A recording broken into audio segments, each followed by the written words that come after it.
निकाल दिया, पटरानी से उसको निकाल दिया और इसको पटरानी बना दिया एस्तेर। और एस्तेर जब पटरानी बना उसके बाद फिर मुर्दकाई का भी वहाँ आना जाना लगा रहता था। तो एक दिन क्या हुआ, उन्होंने देखा कि द्वारपाल वाले लोग राजा से रुष्ट हो गए हैं, क्रोधित हो गए हैं। दो आदमी बहुत क्रोधित हैं और उन क्रोधित लोगों ने क्या किया, राजा के विषय में योजना बना दी उसको मारने के लिए। योजना बनाई कि जब इस दरवाजे से राजा निकलेगा हम उसको मार देंगे। तो ये बातें मुर्दकाई को पता चल गई। मुर्दकाई ने रानी को बता दिया, एस्तेर को, एस्तेर ने राजा को बता दिया। राजा ने छानबीन करवाया, छानबीन से पता चला सचमुच में वो दोनों आदमी उसका दुश्मन हो गया था। जो पहरेदारी में थे, दरवाजे के पास द्वार पर बैठते थे, उन लोग दुश्मन थे, राजा को मारने की प्लानिंग में था। उन दोनों को तुरंत सजा दिया और उसके जगह में मुर्दकाई को द्वारपाल के लिए पद में बैठा दिया। हालेलुया। तो जब भी वो दरवाजा के पास बैठा रहता था तो वहाँ पर राजा का एक प्रतिष्ठित व्यक्ति था जिसका नाम था क्या था, हमान, है ना, नामान नहीं है, हमान। हमान था। हमान सारे कर्मचारियों में प्रतिष्ठित और एकदम ऊंचा कर्मचारी था। जब भी वो कहीं भी जाता, कोई भी कर्मचारी उसको देखते तो उसको सलाम करते थे, उनको नमस्कार करते थे। पर मुर्दकाई जब उस रास्ते से, मुर्दकाई जहाँ बैठा रहता था उसी रास्ते से जब हमान निकलता तो हमान उसको नमस्कार नहीं करता था। कई लोग उनको समझाया, अरे क्यों इसको नमस्कार नहीं करता, ये सबसे बड़ा कर्मचारी है, राजा का बहुत सम्माननीय कर्मचारी है, तो इनका नमस्कार नहीं करेगा तो फिर तुम्हारा काम निकाला जाएगा। उनको डरवाया, फिर भी उन्होंने नहीं किया। और एक दिन हमान ने पूछ डाला, कौन है तू, तूने मेरे को नमस्कार क्यों नहीं करता? तो उन्होंने बताया, मैं यहूदी हूँ। ऐसा टाइप का बताया मानो मैं यहूदी, जा मेरा क्या करना है कर, ऐसा टाइप का वो बता दिया। हालेलुया। और उन्होंने गुस्सा में, जब ये यहूदी आदमी मेरा नमस्कार नहीं करता है, मुझे सलाम नहीं करता है, तो मैं केवल अपना पावर इनको दिखाऊंगा। हमान ने सोचा, मैं अपनी शक्ति इनको दिखाऊंगा, मैं अपना पावर इनको दिखाऊंगा। केवल मैं एक अकेला इस हमान मुर्दकाई के लिए नहीं, और इनके पूरे जाति, यहूदी जाति के लिए मैं योजना बनाऊंगा करके हमान ने दुश्मनी मोल लिया और पूरा योजना बना लिया। जब योजना बन गया तो राजा के पास बोला, राजा साहब, ये हमारी प्रजा में एक ऐसी जाति रहती है जो बहुत नीच जाति है, जो हमारी रीति विधि को मानता नहीं है, उसका रीति विधि बिल्कुल अलग है, हटकर है, इसलिए ऐसी जाति को मार देना ही उचित है, उसको मरवा डालना उचित है। इसलिए आप इस आज्ञा पत्र में साइन करो। और हमने ऐसी जाति को मारने के लिए दिन तारीख तय कर दिया। और हमान ने दिन तारीख तय करके राजा से साइन करवा दिया। हालेलुया। और राजा को मालूम नहीं था कि ये जाति कौन है, क्या है, कैसा है, और उसने साइन कर दिया। और साइन करने के कारण सारे जगहों में चिट्ठी फैल गई। जितने 127 प्रांत थे उनके, वो सारे प्रांतों पर पहुंच गया। सारे गवर्नर, कलेक्टर सबके पास पहुंच गया कि अब ये यहूदी जाति के लोग हैं, उन सबको एक एक लोगों को इस तारीख में, फलाना समय में मार देना है, एक भी व्यक्ति को नहीं छोड़ना। पूरे 127 प्रांत के यहूदी को मारने का प्लानिंग। देखिए इतना बड़ा योजना हमान ने बना डाला, एक गलती के कारण। सलाम नहीं करता है यहूदी, इतना घमंड, और इसीलिए वो अपने घमंड के कारण अपना पावर दिखा रहे हैं कि मैं तेरे को नुकसान नहीं करूंगा, तेरे साथ साथ तेरा पूरा जाति को नाश करूंगा, ऐसा उन्होंने ठान लिया। और ये बातें मुर्दकाई को जैसे ही पता चला, मुर्दकाई ने रानी के पास सूचना भेजा और सूचना में बताया कि हमान एक ऐसा दुष्ट है जो पूरा यहूदी जाति को नाश करने की प्लानिंग कर रहा है, इसलिए आप कुछ करो, क्योंकि परमेश्वर ने तुम्हें उसे जगह में रानी बना के भेजा है, तो जरूर इसका कुछ न कुछ कारण है। यदि आप कुछ नहीं कर पाओगे तो परमेश्वर किसी और के द्वारा उपाय कर देगा, लेकिन आपको रानी बना के भेजा है तो जरूर आपके लिए कुछ न कुछ योजना है। परमेश्वर इसी दिन के लिए आपको ठहराया होगा, रानी बनाया होगा, इसलिए आप कुछ तो करो करके रानी के पास भेज दिया सूचना। जब रानी के पास सूचना पहुंची तो रानी ने भी मुर्दकाई को सूचना दे दिया। क्या सूचना? आइए हम एस्तेर की किताब अध्याय 3 वचन 15 और 16 को पढ़ते हैं। चलिए एस्तेर अध्याय 3 वचन 15 और 16 को पढ़ते हैं।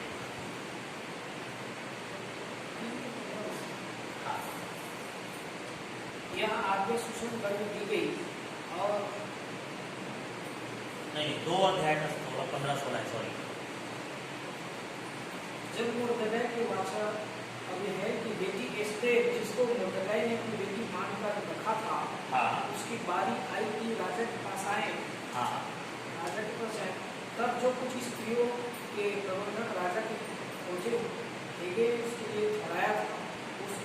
उसने और कुछ न मांगा। जितनों ने एस्टेर को देखा, नहीं, वो भी नहीं है। 3 का ही 15-16 को देखो। हाँ?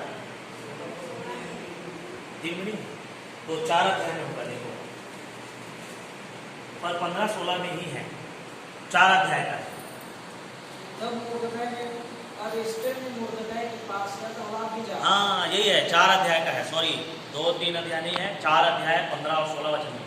तब एस्तेर ने मुर्दकै के पास ये कहला भेजा, तू जाकर शूशन के सब यहूदियों को इकट्ठा कर, तू जाकर शूशनगढ़ के सारे यहूदी लोगों को इकट्ठा कर ले, और तुम सब मिलकर मेरे निमित्त उपवास करो। और तुम सब मिलकर मेरे निमित्त उपवास करो।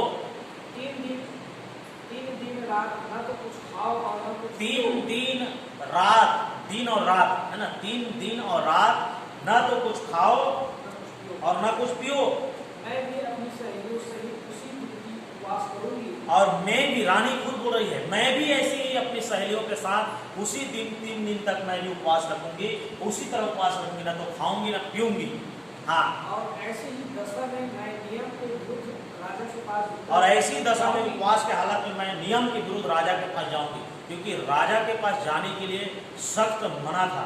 यदि कोई चला गया और यदि अपना वो राजदंड जिसके ऊपर बढ़ा दिया, नहीं बढ़ाया, तो उसको मार दिया जाता था। राजा के पास कोई व्यक्ति बिना पूछे, बिना नियम के, बिना आज्ञा के नहीं जा सकते। इसलिए वहां पर रानी बोल रही कि मैं बिना आज्ञा नियम तोड़े ही मैं चली जाऊंगी, मरूंगी तो मरूंगी, लेकिन मैं जाऊंगी।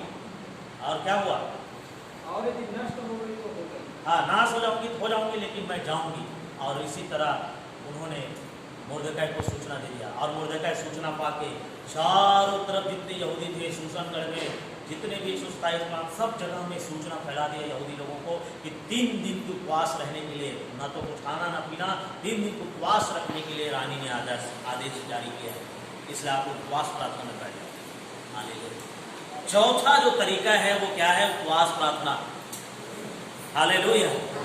यहाँ पर रानी एस्तेर उपवास प्रार्थना के लिए सारे लोगों को बैठा दिया। जब सब लोग उपवास प्रार्थना में बैठे, रानी राजा के पास पहुंचा। रानी ने राजा से कहा, राजा साहब, मैं आप लोगों के लिए भोजन की एक व्यवस्था रखा हूँ, प्रीति भोज रखा हूँ, एक दिन आपको आना है। उन्होंने वो 3 दिन के बाद, जो उपवास खत्म होने के बाद जो डेट खानी थी, उसी डेट में बुला लिया खाने के लिए। जब खाने के लिए आया तो राजा खुश हो गया, प्रसन्न हो गया उनका ये आदेश को सुन के। खुशी के मारे बोला, रानी क्या चाहती है, बोलो, मेरे से क्या आप चाहते हो? मैं आधा राज्य भी तुझे देने के लिए तैयार हूँ। तब रानी ने कहा, यदि सचमुच में तुम मुझसे इतना प्रसन्न है तो ये काम कर दो, मेरे लोगों को प्राणदान दे दो। हालेलुया। मेरे लोगों को क्या दे दो? प्राणदान। जैसी ये बात सुना राजा हैरान, क्योंकि राजा को मालूम नहीं था कि एस्तेर भी यहूदी है। हालेलुया। वो एस्तेर जो रानी बन के आई है वो भी यहूदी है, और उसके आज्ञा के अनुसार उसको भी मारना पड़ता। हालेलुया। जैसे उन्होंने सुना राजा ने कि मेरे लोगों को प्राण दान दे दो, उसके प्राणों को दान कर दो बोल के, तो राजा एकदम क्रोधित हो गया। बोला, कौन है ऐसा दुष्टता काम किया है, बताओ मेरे को। तब राजा ने बताया, वो दुष्ट कोई और नहीं, वही हामान है। हालेलुया। रानी ने बता दिया, और राजा क्रोध से भरे हुए उस स्थान से निकलकर थोड़ा दूर चला गया। जैसे ही वो अपने उस स्थान से निकलकर दूर गया तो हामान वहीं पास में था। उन्होंने सोचा, मेरे लिए राजा ने कोई आज्ञा निकाल डाला होगा, मेरा नाश करने का ठान लिया होगा बोल के रानी के पाँव में गिर गया। बोला, रानी मुझे माफ कर दो। जैसे ही वो गिरा पाँव में, उधर राजा फिर आ गया। देखा तो राजा क्रोध से और बखला गया, वो गुस्सा हो गया। वो सच में तो गलत किया है, और इसलिए रानी पाँव में गिर रहा है। और इसलिए उन्होंने उसको आज्ञा देने वाला था कि अचानक उसके एक सिपाही ने बता दिया, राजा साहब, ये जो हामान है, इन्होंने मुर्दकै के लिए 50 हाथ लंबा एक फांसी का फंदा मुर्दकै के लिए अपने कमरे में तैयार किया। ऐसा बता दिया उनको। जैसे ही बताया तो राजा ने तुरंत आदेश दिया, उसी फांसी के फंदे में हामान को लटका दो। हालेलुया। इसी को बोलते हैं, जैसी करनी वैसी भरनी। जो जैसा गड्ढा खोदेगा उस गड्ढे में वो खुद गिर जाएगा। हामान मुर्दकै के लिए कितना बड़ा गड्ढा खोद के रखा था। 50 हाथ लंबा एक फांसी का फंदा तैयार किया था उनके लिए कि ये मुर्दकै को मैं मारूंगा बोले, क्योंकि आदेश तो निकल गया है, अब सबको मारना है। अब मुर्दकै की बारी आएगी तो मैं उसको मारूंगा उसी फंदे में। अब वो गड्ढा जो खोदा था उसी गड्ढे में राजा ने उसको लटका दिया। ये है उपवास प्रार्थना का तरीका। इसलिए मेरे प्रियो, ये चौथा तरीका है प्रार्थना करने का, वो है उपवास प्रार्थना। जब आप उपवास के साथ प्रार्थना करते हो, परमेश्वर आपकी प्रार्थना को ग्रहण करेगा। हालेलुया। ये 4 तरीका हो। 5वीं तरीका है प्रार्थना के, 5वां जो तरीका है वो है मन्नत प्रार्थना। क्या करना? मन्नत प्रार्थना। जब हम अय्यूब की सामुएल की पहली पुस्तक को जब हम देखते हैं तो वहां पर एल्काना और उसकी दो पत्नियां हन्ना और पनिन्ना करके एक परिवार थे। ये परिवार बहुत सुखी परिवार था, आनंद से था। लेकिन हन्ना जो उनकी पहली ब्याहता स्त्री थी, उनके कोई संतान नहीं होने से वो काफ़ी दुखी रहती थी। और उसकी सौत पनिन्ना के संतान थे, वो काफ़ी उनको चिढ़ाया करती थी। हन्ना को बहुत ज़्यादा चिढ़ाती थी, रो डालती थी बेचारी। पनिन्ना चिढ़ा चिढ़ा के हन्ना को रुला रहती थी। जब तक वो रोती नहीं थी तब तक ये चिढ़ाना बंद नहीं करती थी, इतना चिढ़ाती थी। और हन्ना बेचारी, मैं बांझ हूँ, मेरा कोई संतान नहीं, मेरा गर्भ को क्यों बंद कर दिया परमेश्वर बोल के बार बार वो अपने आप में रोती थी, विलाप करती थी, दुखी होती थी। कई दिन तक खाना नहीं खाती थी और ऐसे ही उनका जीवन चलता था। पर वो परिवार हर वर्ष परमेश्वर के मंदिर के लिए जाते थे, परमेश्वर को भेंट चढ़ाने के लिए, परमेश्वर की महिमा करने के लिए हर साल उन लोग मंदिर जाया करता था। तो जब एक साल जब ये वर्ष आती थी तभी ज़्यादा चिढ़ाती थी। जब मंदिर जाने के लिए अच्छा उत्सव होता था, अब जाना है मंदिर परमेश्वर के भवन, उसी दिन ज़्यादा चिढ़ाती थी, अब जाना है उसी टाइम। और वो होती थी बहुत उदास होके, दुखी होकर वो परमेश्वर के मंदिर में जाती थी। कौन? हन्ना। बहुत दुखी होकर हन्ना जो है मंदिर जाया करती थी। पर उसका पति अपनी पत्नी हन्ना से बहुत प्यार करती थी, बहुत प्यार करता था। उसको 10 गुना दुगना मतलब रुपया देता था। जैसे अपनी पत्नी पहले दूसरा पत्नी को देता, उससे डबल उनको देता था, क्योंकि इनका बेटा नहीं है, बेटी नहीं है बोल के बहुत प्यार करता था। और उनको समझाता था कि देख, मैं तुम्हारे लिए 10 बच्चों से भी बढ़कर हूँ, मैं तुमसे प्यार करता हूँ, मैं तुम्हारे लिए 10 बच्चों से बढ़कर हूँ। तू क्यों सोचती है मेरा संतान ही मैं हूँ? ऐसा तुमको बहुत समझाता था, डांटता देता था। पर वो कहाँ मानने वाली, उसको तो चिढ़ाती थी बार बार, बांझ है बोल के। इसलिए हन्ना रोती थी, बिलखती थी। तो जब हम लोग मंदिर चले गए साल में, तो मंदिर जैसे ही पहुंचा और वहाँ पर खाने पीने के बाद हन्ना मंदिर के आंगन में पहुंच गई। हालेलुया। और यरूशलेम में मंदिर में वो जब अंदर बैठी थी तो ये प्रार्थना करें। आप सामुएल की पहली किताब में पहले अध्याय 10 और 11 को पढ़ देखिए। वो मन में व्याकुल होकर यहोवा से प्रार्थना करने और बिलख बिलख कर रोने लगी। वो मन में व्याकुल होने लगी और यहोवा से प्रार्थना करके बिलख बिलख कर रोने लगी, क्योंकि वो व्याकुल थी। उनका अंतरात्मा रो रहा था कि प्रभु, मेरा संतान क्यों नहीं, मेरा गर्भ को क्यों बंद कर दिया। वो रो रही थी, बिलख बिलख कर रो रही थी, व्याकुल हो रही थी और प्रार्थना कर रही थी, और प्रार्थना करते करते रो रही थी। फिर और उसने यह मन्नत मानी, और उसने तब ये मन्नत मानी, हे सेनाओं के यहोवा, हे सेनाओं के यहोवा परमेश्वर, यदि तू अपनी दासी के दुख पर सचमुच दृष्टि करे, तू अपनी दासी के दुख में सचमुच में यदि आप अपनी दासी को दृष्टि करे और मेरी सुधि ले, और मेरी सुधि ले, और अपनी दासी को भूल न जाए, और मेरी अपनी दासी को भूल न जाए, और अपनी दासी को पुत्र दे, और अपनी दासी को पुत्र देती है, तो मैं उसे उसके जीवन भर के लिए यहोवा को अर्पण करूंगी। तो मैं उसको अपने जीवन भर के लिए, उसके जीवन भर के लिए परमेश्वर को अर्पण कर दूंगी, और उसके सिर पर छुरा, और उसके सिर पर छुरा फिरने नहीं पाएगा। हालेलुया। इस तरीके से हन्ना ने परमेश्वर के मंदिर में बैठकर मन्नत मांगी, मन्नत प्रार्थना की। हालेलुया। मेरे प्रियो, 5वां जो तरीका है वो मन्नत प्रार्थना। जब आप प्रार्थना करते हो मन्नत के साथ प्रार्थना करें। हालेलुया। जैसे हन्ना ने मन्नत मानी कि प्रभु, यदि आप अपनी दासी को पुत्र देती है तो मैं उस पुत्र को अर्पण कर दूंगी तेरी सेवा के लिए, जीवन भर के लिए, और उसके सिर पर छुरा फिरने न पाएगा, मतलब छुरा नहीं चलेगा, उसका बाल नहीं कटेगा। ये उन्होंने मन्नत मांगी। हालेलुया। और यही मन्नत मांग कर वो रोती रही। तभी क्या हुआ, जब वो मन्नत प्रार्थना कर रही थी, अचानक प्रभु वहाँ का जो याजक था एली वहाँ पर आया, देखा रही है तो कैसे बुड़बुड़ा रही है, उनके होंठ हिलते थे, आवाज नहीं सुनाई दे रहा था। तो उन्होंने सोचा, काफी बूढ़ा भी हो गया था, उन्होंने सोचा, देखा कि ये जो स्त्री है नशे में होगी और इसलिए वो बुड़बुड़ कर रही है, होंठ हिल रहा है। तब उनको बोला, हे स्त्री, तू नशे से उतर और होश में आ जा। तब उस स्त्री ने कहा, हे प्रभु, हे स्वामी, मैं तेरा दासी नशे में नहीं हूँ पर दुखियारी हूँ। मैं अपने सब दुख का हाल सब कुछ प्रभु के सामने रख दिया हूँ, सब दुख को मैं प्रभु सामने रख दी। जब उन्होंने ऐसा कहा तब एली याजक के मुंह से परमेश्वर ने बातें की, बोला, बेटी, इज़राइल का परमेश्वर तुझे मन चाहा वरदान आपको देने वाला है, मन चाहा आशीष देने वाला है। इसी समय, इसी वर्ष में तुम्हें जो तुम मांग रहे हो वो पूरा हो जाएगा। हालेलुया।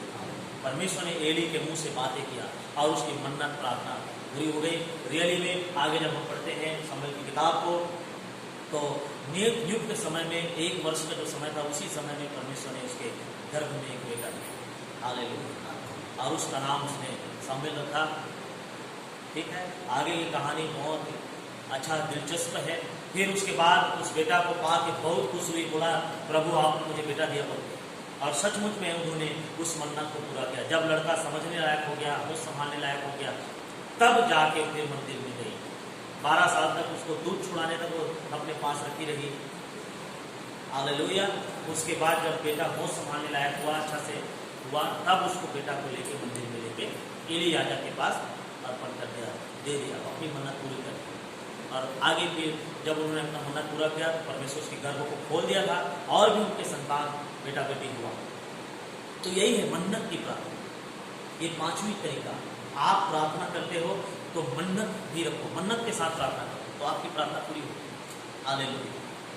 ये मन्नत 5 तरीका। 6वां और आखिरी तरीका है प्रार्थना का, वो तरीका है जागरण प्रार्थना या होल नाइट प्रार्थना, होल नाइट प्रेयर। जागरण की प्रार्थना, रात भर जागते हुए प्रार्थना करना। जब हम जागरण की प्रार्थना करते हैं, वो प्रार्थना भी हमारी प्रार्थना का एक तरीका है। हम जब जागरण प्रार्थना करते हैं, होल नाइट प्रेयर करते हैं, वो प्रेयर भी हमारे लिए भरपूर आशीष को लेकर आता है।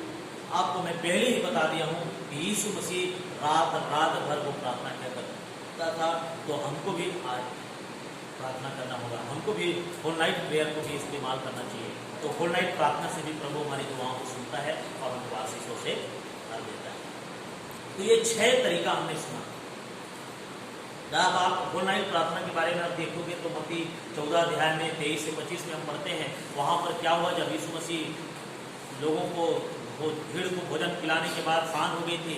सांझ के समय यीशु मसीह ने कहा, चेलों को बोला, तुम लोग नदी के उस पार चले जाओ, मैं बाद में आता हूँ। लोगों को विदा करके वो एकांत में प्रार्थना करने के पहाड़ में चढ़ गए। रात हो गई, सांझ के समय वो प्रार्थना में बैठा था, रात भर पूरा प्रार्थना किया और रात के 4थे पहर में देखा कि चेले का जो नाव है वो झील के बीच में डगमगा रही है लहरों से और नाव आगे बढ़ नहीं रही है। तब चिल्लाने लगे, प्रभु हमको बचाओ। तभी रात के 4थे पहर, क्योंकि आप सब जानते हैं 4 पहर दिन और 4 पहर क्या होती है, रात। हालेलुया। तो 4थे पहर का मतलब यह है कि पूरी रात भर वो प्रार्थना में बैठा रहा प्रभु। 4थे पहर मतलब सवेरे सवेरे के टाइम यीशु मसीह चेलों के पास आया, पानी में चलते और चेलों को बचा लिया। तो यही चीजें हैं। रात भर प्रभु यीशु मसीह प्रार्थना किया करता था। गतसमनी की बात की कहानी हम देखें तो वहां पर भी प्रभु यीशु मसीह रात भर वो प्रार्थना किया करता था। तो ये है होल नाइट, रात की प्रार्थना। जब आप रात की प्रार्थना में बैठते हो, जागरण में बैठते हो, रात भर प्रभु से प्रार्थना करोगे, तो ये 6 तरीका प्रभु ने हमको बताया। आपकी प्रार्थना का तरीका ये है, पहला तो आपकी प्रार्थना पवित्रता से होना चाहिए। आप पवित्रता से शोभायमान होकर प्रभु की धन्यवाद करो। दूसरी, आपकी प्रार्थना में निष्कपटता होना चाहिए, आप किसी के लिए छल और कपट के साथ प्रार्थना न करें। तीसरी, आपकी प्रार्थना विश्वास के साथ होना चाहिए। आप पूरे विश्वास के साथ जब आप परमेश्वर से प्रार्थना करोगे, आपको प्रतिफल जरूर देगा। चौथा, आप उपवास के साथ प्रार्थना करो, जैसे एस्तेर रानी उपवास के साथ प्रार्थना किया और पूरी यहूदी जाति बचा ली गई। 5वां, कि आप मन्नत के साथ प्रार्थना करो, जैसे हन्ना ने मन्नत मानी और परमेश्वर उसकी मन्नत प्रार्थना को स्वीकार किया। और छठवीं कि हम जागरण की प्रार्थना करें। ये 6 तरीके हैं प्रार्थना के। हालेलुया। सबसे बेस्ट तरीके हम इसी तरीके के साथ परमेश्वर से प्रार्थना करें, जरूर परमेश्वर हमारा प्रार्थना का प्रतिफल हमको जरूर देगा, क्योंकि बाइबल कहती है तुम्हारे मांगने से पहले ही तुम्हारा परमेश्वर जानता है। मत्ती 6:8 में लिखा है, परमेश्वर के सामने तो बकाओ मत, परमेश्वर हमारे मांगने से पहले ही जानता है कि हमारी क्या क्या आवश्यकताएं हैं। इसलिए हम वही प्रार्थना करें परमेश्वर से जो उचित है, जो योग्य है, हम योग्य प्रार्थना करें और प्रभु हमको उचित आशीष करें। हालेलुया। ये प्रार्थना के 6 तरीका बहुत जरूरी है, हमको इसको अपनाना है, जिससे हमें प्रभु जीवन दे, जिससे हम प्रभु में आशीष पाएं। इस 6 तरीकों को आप स्मरण कीजिए और प्रभु आपको बहुत सारी होता है कि आशीष दें, ढेर सारी आशीष दें। इन सारे वचनों से प्रभु आपसे आशीष ब्लेस यू। आइए छोटा सा प्रार्थना करेंगे। प्रभु परमेश्वर आपका धन्यवाद, आप महान परमेश्वर हैं। हमने निरंतर एकांत की प्रार्थना को हमने देखा प्रभु, और एकांत में प्रार्थना करते वक्त 6 प्रकार से हमने प्रार्थना आपने सिखाया। हम धन्यवाद करते प्रभु। इसी समय अपने लोगों को हृदय को खोलिए और इन तरीकों के द्वारा आप उनको प्रार्थना में आगे बढ़ने में सहायता कीजिए। स्वर्गीय पिता, एक एक के जीवन को अपने हाथों में लीजिए, एक एक के जीवन को अपने आशीष से भर दीजिए। आप प्रभु हम दुआ करते समय जितने इस वचन को सुन रहे हैं, देख रहे हैं, और प्रभु एक एक पर अपना कृपा और शांति बनाए रखें। प्रभु यीशु मसीह के सामर्थ्य और पावन नाम में प्रार्थना मांग लेता हूँ, आमीन। एक बार फिर से आप सबको जय मसीह।